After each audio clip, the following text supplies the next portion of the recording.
Good morning, Chris Lema. Good morning, world. Welcome to Morning Coffee. Here we go, 7 a.m. on the West Coast, ready to rock and roll with one of the human beings on this planet who I look up to when it comes to communication, when I look up to business leadership skills, someone whose post I read each and every day, and that's Chris Lema's post. Chris, it's good to see you, my man. It's great to be with you, Mitch.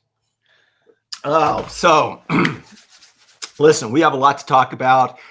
Everyone, live and recorded, share this out. I'll be fielding your live questions. We are going to really explore some things that will help you get the results that you're looking for in business, whether it's traditional business or some of the new Web3 stuff that we talk about here. Chris, what I try to do 2 to 3 times a week is talk about the business legal side of AI, Web3, sprinkle a little bit of metaverse or VR in there. These are things that I'm just interested in. And if I can have my first morning cup of coffee with a friend and talk about this stuff, then the day's even better. And let me give Chris a proper introduction and just kind of set the stage for what we have in store, everybody.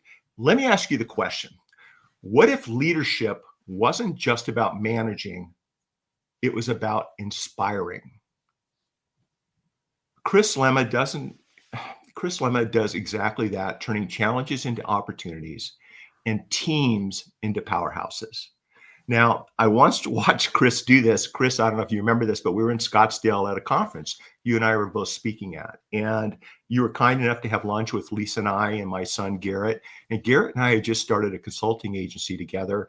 And you shared 15 to 20 minutes of wisdom with him, not by lecturing Garrett, but by giving examples, by asking open-ended questions, by really making him think. And I remember on the drive home to Orange County, that was one of the highlights of the meeting. Is Garrett said, I learned so much in that 20 minutes. And then to watch him implement the ideas that you shared that we're going to be talking about today into his consulting agency before he went sideways over to VaynerMedia, it just warmed my heart as a dad. So I appreciate you doing that. But what Chris has done is he's really mastered the art of motivating teams and guiding them to deliver brilliance when it comes to SaaS, e-commerce, and membership systems. Whether it's scaling a startup or fine-tuning strategies for remote teams, Chris doesn't just adapt, he redefines the rules. So today we're going to be talking about building smarter teams, leading with foresight, and communicating like an engaging storyteller. And that's what today is all about. So thanks for being here, live and recorded. Chris, I think the obvious question is, what in the world got you started with focusing not just on tech, not just on SaaS and e-commerce, but the art of persuasion, the art of communication? What's the short story behind that? I have been telling stories since I was a kid. I was 16, and that was the first time I presented to an audience. And you're in high school, and they're like, "We need someone to speak at blah blah blah," and I'm like, "Okay, I'll do it." And when you don't have wisdom, right? So we all rely at some point in time on wisdom. But when you're 16 and you don't have wisdom, you got to figure out another way to gather attention, to hold attention. And I was like, oh, well, I'll tell some other people's story. I can't possibly tell my story. I'm a 16. I have nothing to say. So I told someone else's story, right? And I told the story in a way that was interesting and captivating. And people came back and said, is this your first time? You need to do this. And, you get that little bit of feedback, that little hit of dopamine that says, hey, this worked. And I just started watching stand-up comedians, public speakers, reading books on storytelling and public speaking, and just said, I love this, right? Whether I have domain expertise, and there's certain places where I do, but even when I don't, there is a particular way to communicate. There are kinds of stories that are effective, that are worth learning. And so that skill that's been the through line through everything else, whether it's leading people or building product or anything else. There's a story component that makes it really easy to stay on track. One of the things I love, Chris, is you share your story components. You share your approaches, whether it's what words to use, what rhythm or style or song to share during the process of speaking, how you look in your videos, the quality of your videos and audios, which we were talking about before going live. Some of us really notice these things. What are you sharing every day on your different platforms, and what can your community expect to see from you? Because I think your content's outstanding, and I want everyone to know what platforms you're focusing on, where they can digest your content, and what it is you're trying to share. Yeah, so I'm focused right now. I'm starting to rev it up. It's just been the last handful of months, which you've likely noticed on LinkedIn, right? Because I didn't spend a ton of time on LinkedIn, and I went, hey, not only can you write longer content, but you can actually produce and drop in video. And so that's where I'm really kind of focused. It's also, we're seeing a lot of people from other platforms come there because it is a place where you can talk about business, teams, leadership, motivation, all those things, right? And I'm getting ready to redo my little home office and studio. This is not a fake background. This is all real stuff, but I'm getting ready to I got supplies outside and getting ready to redo this a little bit.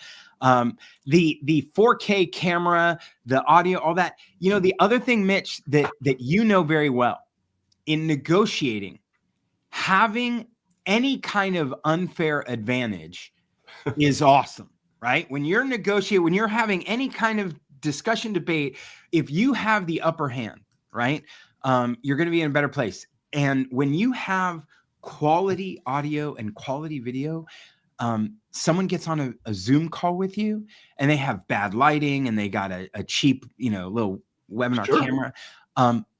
It's almost like, you're sitting in a very different spot, and they will feel that difference, and they'll be like, well, I defer to you. And you're like, what's happening right now? And you realize it's because you spent some time setting this stuff up the right way. I feel the difference. I feel the attention, the quality. I know even before I hear a word come out of your mouth that you're not going to be wasting my time and I'm going to be getting value. And let's talk about a little bit. The world's changing quickly. Been an upside down, crazy place the last 8 to 10 years, different dynamics, different clicks, different mindsets, but also technology's advanced. Fast forward to AI, to creating content, to having AI maybe help us write the Chris Lema script. In other words, start off strong, personalize it with your content. Talk to us a little bit about, as a creator, are you excited about the technology you're seeing today? Is it being used the right way? How can we use it the right way to improve our communication and persuasion skills? Oh, I love the technology that we're seeing today. Years ago, we're talking about like probably about 20 years ago, there used to be a AI conference that happened once every 3 years. Wait, 20 years ago? 20 years ago, there was a AI conference that happened once every 3 years, and it was an international conference. And I didn't go because it was like Germany, and then it was, Bulgaria, and it was all over the place. And I was 20 years younger, but I could afford to buy the compendium of all the papers. Right. So every presenter would submit papers and they would put it into a book, and I would buy that book, and it would be $200 or $300. I'd read through the whole thing. Machine learning. These are academics. Right. But the reason it was international, and the reason it was 3 years, every 3 years, they didn't have enough speakers, much less enough attendees. Right. To make it a US based event and to make it every year. Right. There just wasn't enough. And I remember reading through, every 3 years, I would buy the new compendium and I'd read through it, and I didn't understand almost anything, right? 90%, maybe 95% of the material was way over my head, but it gave me glimpses and insights into what was possible, or where research was going, or where people were thinking about things. And I remember loving it, but also being completely confounded. Like, how are we going to go from this level of, academics? They were writing equations like it was physics, right? And you're just like, I don't know. But you'd catch this glimpse of, wait, you're able to do what? And you remember at that point, hard drives were expensive. There was no such thing as big data. You couldn't gather enough data to run these, simulations or algorithms. And today, For $19, right? I'll show people, go get Claude. Put it, you can get it on your iPhone, but you can open up a browser. It's not even as expensive as buying an iPhone. You can open up a browser. I'll show them Claude, and Claude has something called projects. Nothing against ChatGPT, but it has something called projects where you can, without building an entire LLM, large language model, you can just upload some files and it will take all of its understanding and then layer your content on top of it and then start asking it questions. And we've used it. I run a company called Motivations AI. We have a product called Motivation Code over at motivationcode.com, which is a personality assessment focused on motivation. We use Claude and projects and loading and stuff pretty much every day. And it is phenomenal. The fact that you can spend $20 and get access to this kind of technology is unheard of. So I love it. Especially for some of us that have been around a while, where we still remember the DOS C prompt, and there was no internal information that we're tapping into like AI LLMs. It was used for a completely different reason. So listen, I don't have Claude in front of me right this second, although it is in a tab up on top. But I have you here, Chris. I have you here, and I'm gonna put you on the spot real quick because I know you're really good at this. But let's say I'm selling a product called X or a service called called ABC. Go with me on this, ABC. And there's a reason why I'm selecting ABC. And using today's communication approaches that you're using, you might have 3, 4, 5 steps, or maybe a storytelling approach. Your audience, let's just say your audience are entrepreneurs and creators, right? Small business owners. You want to get this product ABC in front of your audience. You want to help them, show them how much value you can add. Do you have a process, whether, I'm sure you have multiple, but whether you're telling a story or you're sitting down and doing a pitch, but it's not really a pitch, but it's a pitch, that you can kind of walk us through so that the listener, the viewer at the end of the show will be able to use these steps, this approach, this mind step, this storytelling theme to do just that. Because I know you do, and I want people to walk away with being able to tap into this power and start practicing, right? The Chris Lema approach. So maybe use an example if you don't mind me putting you on the spot. Yeah, absolutely. Okay, so I'm sitting with you, and you're the president or owner of ABC, and you want to sell whatever ABC services are, right? And you're an authority. You're an expert. That's why you started this. And I'm going to tell you that the first problem is that your expertise is not widely known by everyone else. And so it's easy for you to fall into step 10, step 20, step 99 out of 100 when other people are back at step 0 or step 1. So the first thing you have to understand is, hey, not everybody is an authority. So you don't want to get into all of your advanced knowledge. You need to bring it all the way back to when someone was brand new and learning. But the other thing you need to know, right, in step 2 is you are the authority, but there's a ton of other people out there acting like they're an authority and they're not. So you have to create that distance, that space, that separation that allows people to trust you. And there's one kind of story approach that I use. It's what I call a prediction story that I find particularly helpful. And the reason is because neither you nor I want to pitch someone on all our expertise by pounding our chest, right? We know that if we start boasting, if we're pride, if we're exuding, if we're articulating stuff with a level of pride, even if it's not pride, even if it's just the acknowledgement of how good we are at something, we know that someone else is going to get put off. Their walls are going to go up. We're not going to make the sale.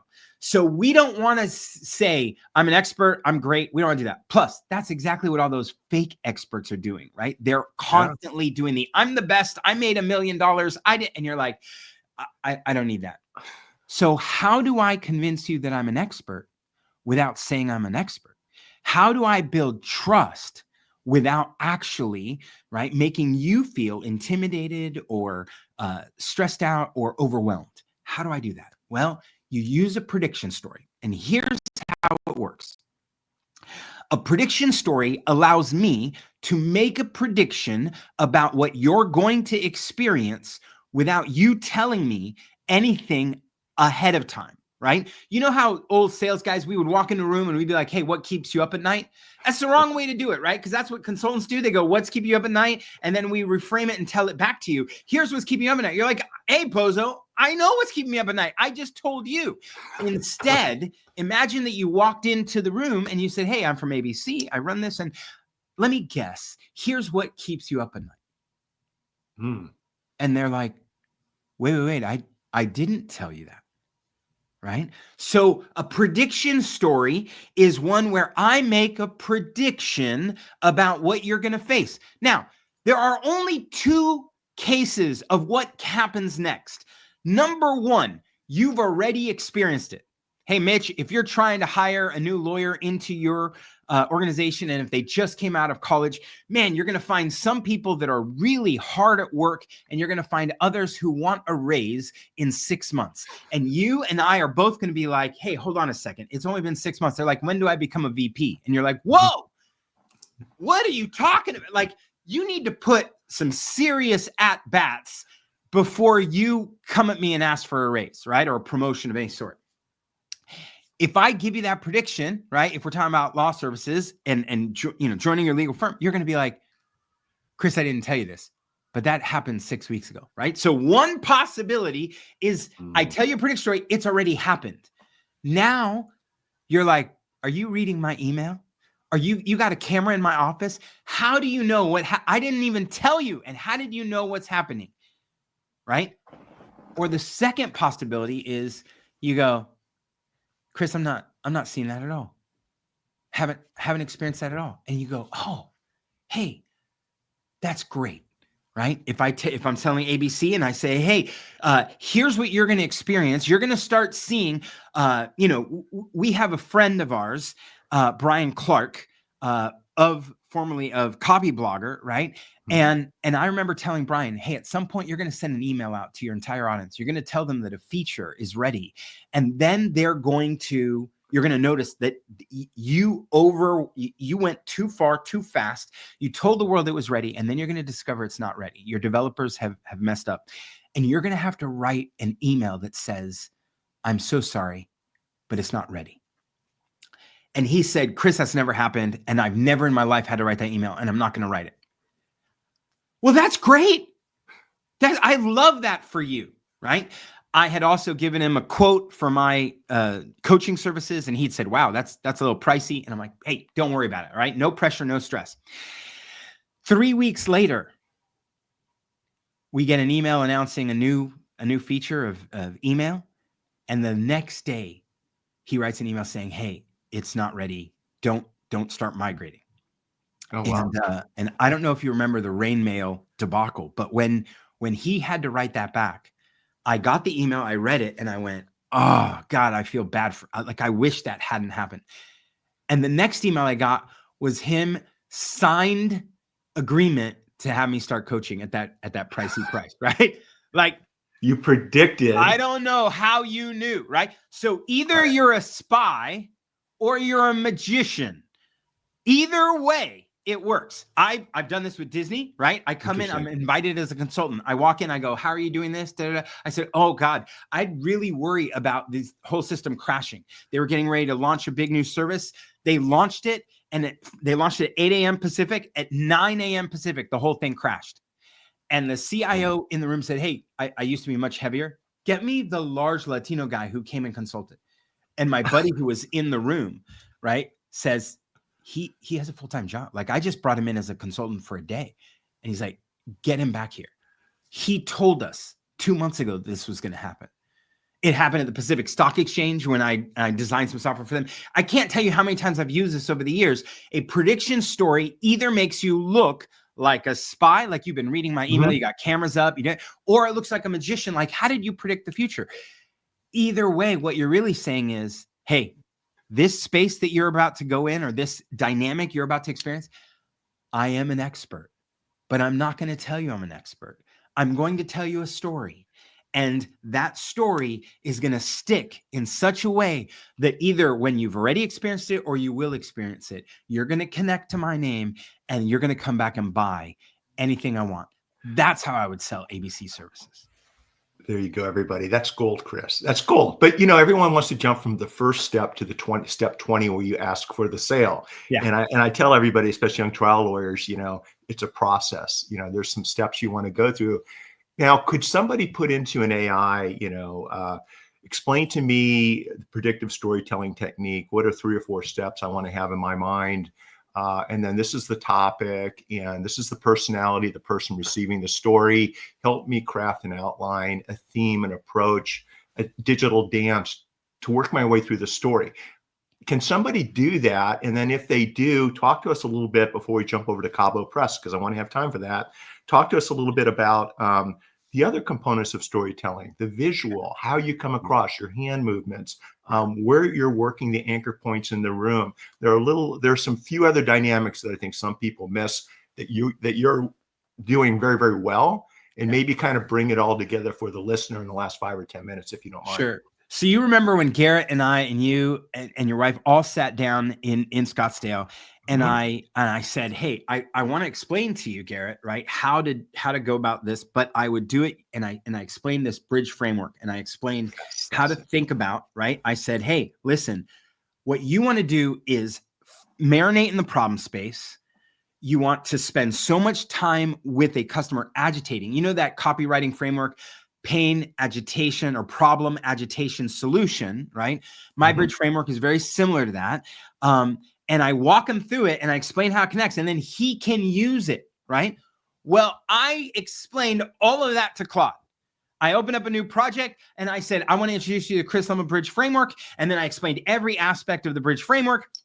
And then I said, hey, and I want to teach you about prediction stories. And there's stories of familiar beginnings, and there's stories of anticipated challenges. And I walked through the 6 categories of prediction stories, and I explained it all. And then I show my coaching clients, right, the CEOs that I work with, and I show them Claude, and I say, hey, using a storytelling thing, how would you sell this? How would you explain this? How would you do this? And I don't have to give it who the customer is or what they're like. I just literally give them this. And I did it with a coaching client last week. He'd never seen Claude, and I opened it up to my project that knows how to do this. And I just said, here's who he is. Here's what problem he's solving. Here's who his target customer is. Here's how he's thinking about this. Can you please give us a 1-page landing page, right? Give us the copy for the story for 1-page landing page to sell this service. And it just spit it out. And I showed it to him. And he's like, I wouldn't change a word. I'm like, I wouldn't either. I've spent 2 years training this. Like, this is gold. So yes, the answer is you can absolutely teach an AI, particularly if you can give it material and content to train it.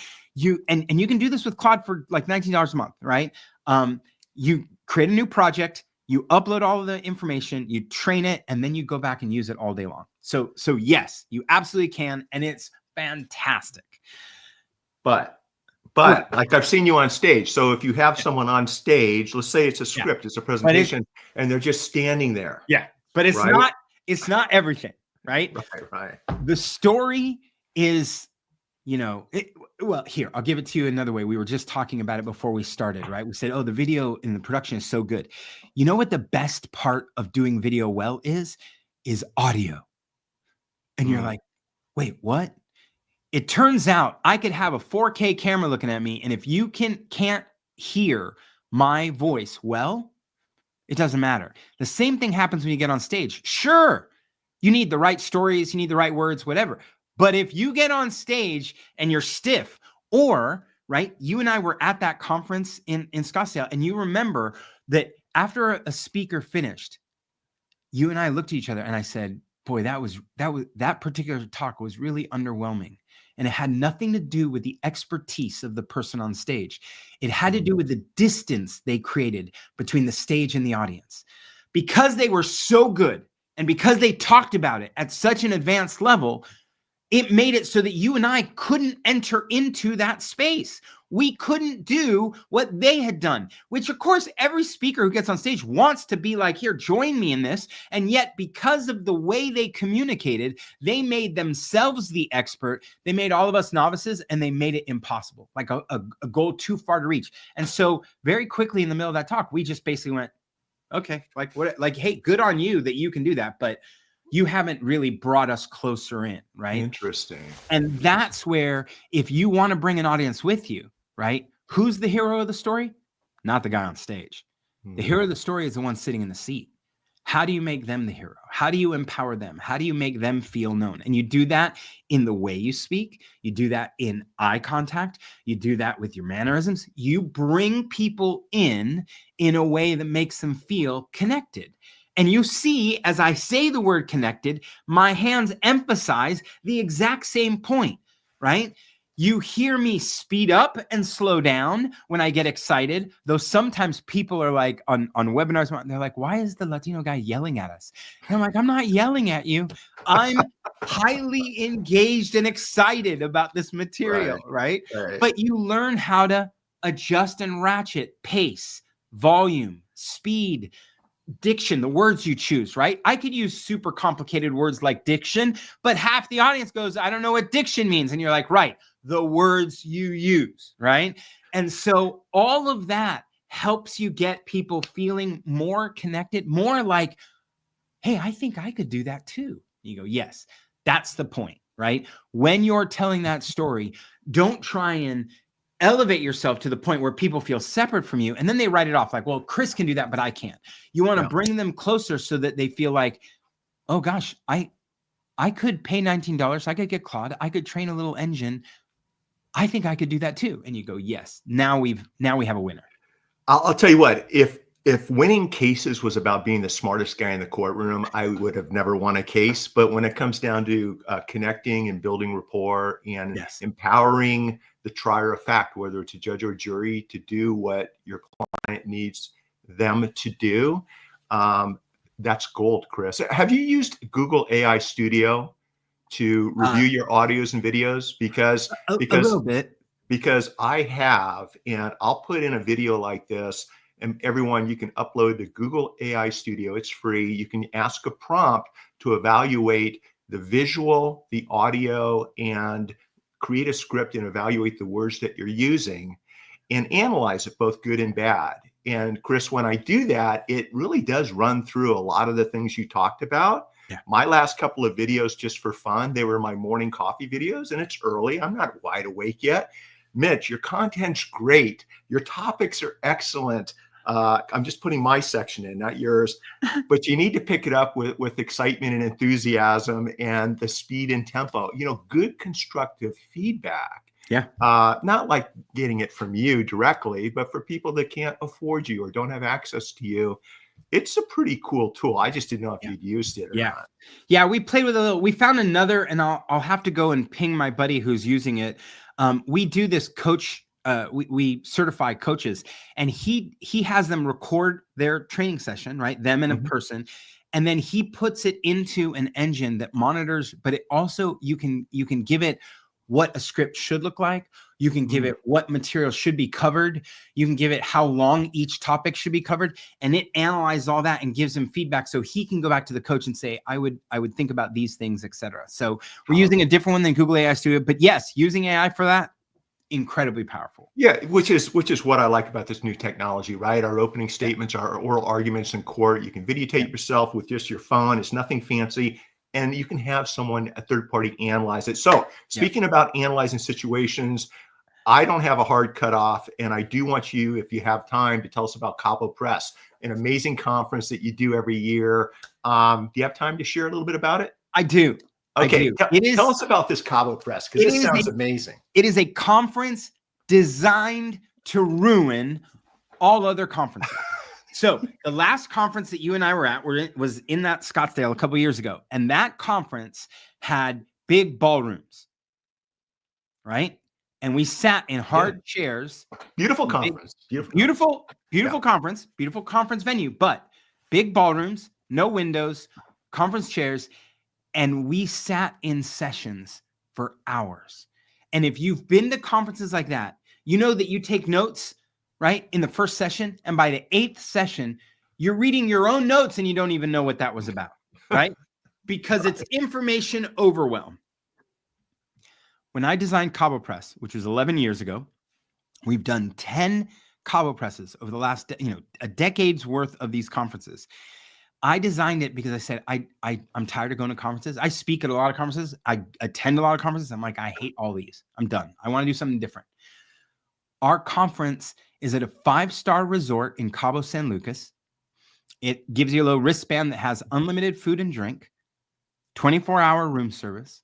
So already you're in a beautiful and incredible place, which this is a conference for CEOs, right? If you tell a CEO, if I get on a Zoom call and I say, Mitch, you have a very interesting law practice, but I'll be honest with you, you're at about B+. You're not, it's not as good as it could be. You would hang up that phone. You would turn off that Zoom. You'd be like, who are you to get on a call and insult me?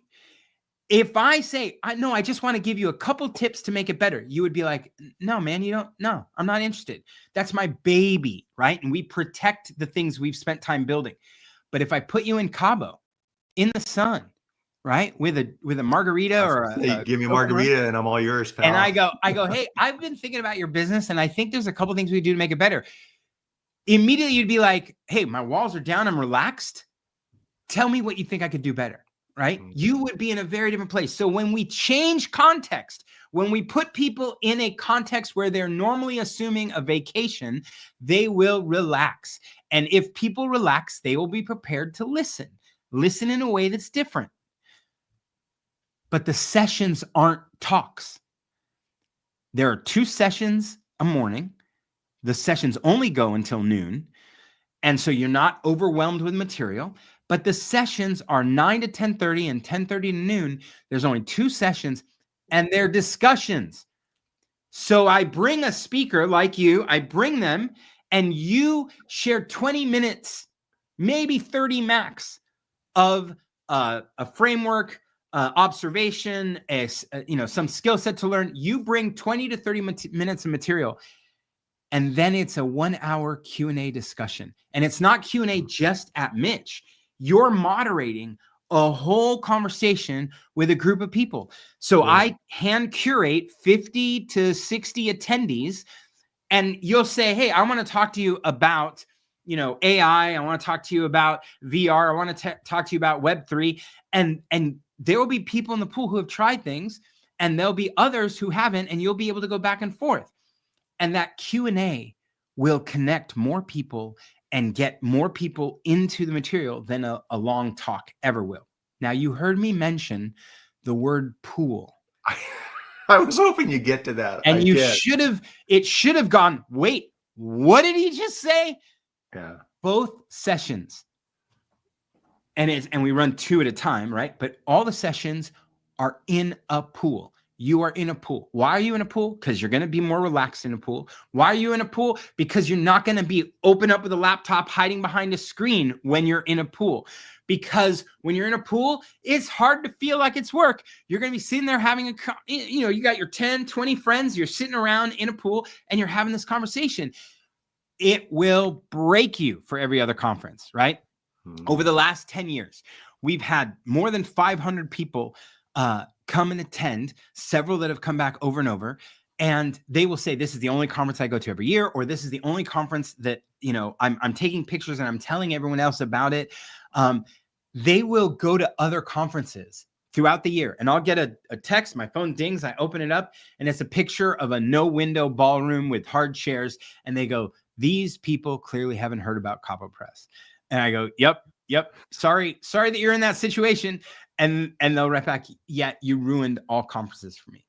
At 12, we give you a lunch group that is consistent the whole time. And so you get a group of people, you can digest the material from 12 to 1.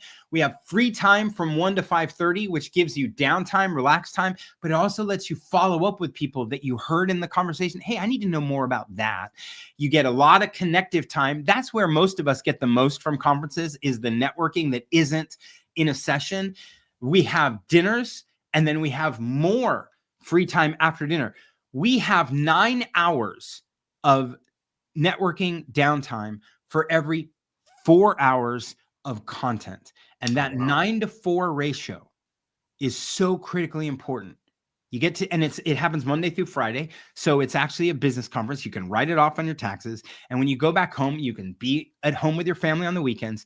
But when you go back home, you will be both rested and completely excited to take the next steps. You will take nuggets home with you and be like, oh, I got to get to work on Monday. All right. All right. So it sounds amazing. Obviously, I've been watching your clips and videos and posts about that. I want to pack my my board trunks, okay, and make it next year in 2025. Where can people find out more about Cabo Press? And Chris, for people watching live, watching the recorded version of the show, how can they reach out to you to follow up on anything that you've talked about today? Yeah. So cabopress.com. It is an application process. So everyone when you go to cabopress.com, there's a big apply button in the right, top right. So go apply. Do I have to send a picture of myself in my bathing suit? No Is that optional? Because no you might not photos. accept, you may not want me in the pool, Chris. No photos required, and I don't care what you look like, right? Okay. So that's how you get information there. I have a website for folks who want some coaching and what have you, strategic help. That's over at chrislema.com. I'm the CEO of a company that focuses on motivation and how to put it into the business world. And so that's over at motivationcode.com. And of course, in terms of social networks, I'm on Blue Sky at chrislema.com, meaning the actual profile is chrislema.com. I'm on LinkedIn at Mr. Chris Lema. I'm on YouTube as Mr. Chris Lema. I'm on Facebook as Mr. Chris Lema. And I'm on Twitter at Chris Lema. So I'm on a bunch of different social networks where you can find me there. I think the most excited about seeing you on a social network is right now here today in this live video on Morning Coffee, Chris. And we are pushing out to most of those platforms. And Chris, I can't tell you how much you've enriched my life. I can't tell you how meaningful it's been to connect with you and become friends and see you in real life. And I really appreciate you taking the time to join us today on Morning Coffee. I owe you one. I tip my hat, my friend, literally to you. And for those of you joining us, definitely connect with Chris. Enjoy this journey of communication, persuasion. We're all learning each and every day, and that's a good thing. That's not a bad thing. And when it's all said and done, just try to look back on the day that you've led and look back and ask yourself, did I make it my masterpiece? That's what it comes down to. Chris, thank you, my friend. Take care. Thank you, buddy. All right, bye-bye. Stick around for a second.